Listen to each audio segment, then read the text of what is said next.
ஆனால் ஸ்டாலின் சார் செய்ய முடியாததை நீ எப்படி செய்வ அப்படின்னு உங்களுக்கு ஒரு கேள்வி ஒன்று வரும்.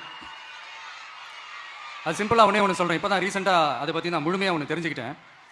நம்ம மாநிலத்துக்கான மொத்த பட்ஜெட் வந்து 4.39 லட்ச கோடிகள். அதில் 30% ஸ்டாலின் சார் டாக்ஸுக்கு போகுது. இது என்னடா புது டாக்ஸ்ன்னு கேட்குறீங்களா? ஆமாம், இந்த பட்ஜெட்லேருந்து ஒதுக்குற நிதியில் 20% ஸ்டாலின் சாருக்கு போகுது.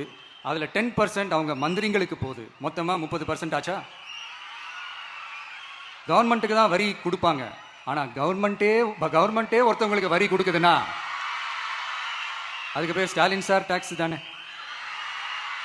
இதை விட நாகரிகமாக நீங்கள் அடிக்கிற கொள்ளையும் நீங்கள் அடிக்கிற ஊழலையும் சொல்ல முடியாது. மக்களுக்காக ஒதுக்குற பணத்தை நீங்கள் அப்படியே சைடில் ஒதுக்காம மொத்த பணத்தையும் மக்களுக்கே செலவு பண்ணிட்டா ஒரு சூப்பரான நல்ல அரசாங்கத்தை கொடுக்கலாம்ல.